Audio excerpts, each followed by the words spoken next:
There are words written in stone, and there are words written on paper. But sometimes, words on paper carry the weight of destiny. When this letter was written, no one took it seriously. It was dismissed as the whimsical humor of a brilliant writer. They thought it was a joke, a clever turn of phrase. Until every single detail came to pass. This is the story of a man who wrote his own prophecy.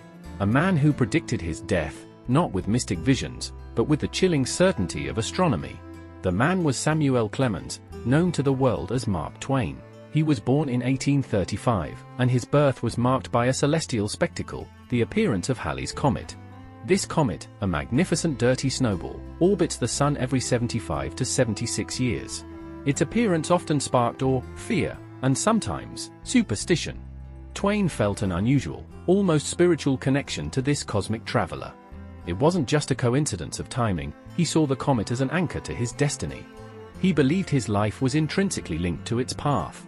This connection wasn't a secret. He wrote about it openly, documenting his belief in various letters and interviews throughout his life, setting the stage for the most spectacular prediction of the 20th century. Twain's famous prophecy was documented in a letter and later quoted in a newspaper column in 1909, just 1 year before his death. The confidence and clarity of his statement are what make it so unsettling. He stated, unequivocally, "I came in with Halley's Comet in 1835. It is coming again next year, and I expect to go out with it." Imagine the stark simplicity of that statement. It wasn't a vague dream or a cryptic warning. It was a firm, mathematical decree about his own mortality. He didn't just predict his death, he predicted the timing and the celestial event that would accompany it. He was essentially telling the world, in plain English, "I'll be dead when the comet passes." Halley's Comet did return. It appeared in the spring of 1910, just as predicted, lighting up the sky across the northern hemisphere. And on April 21, 1910, 1 day after the comet made its closest approach to Earth, Mark Twain died. His death, caused by a heart attack, was not sudden or violent, but the timing was breathtakingly precise.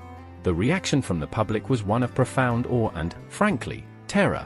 How could a man predict his death with such astronomical accuracy? It instantly transformed him from a literary giant into a legendary prophet. Newspapers across the world treated the coincidence not as an accident, but as a fulfillment. It became one of the most remarkable instances of self-fulfilling prophecy in modern history. Even his biographers admitted there was no other explanation but the sheer, bizarre coincidence of it all. So, was this a coincidence? Or was it fate? Some argue it was purely statistical chance, amplified by a man who happened to be born and die in the correct 76-year window.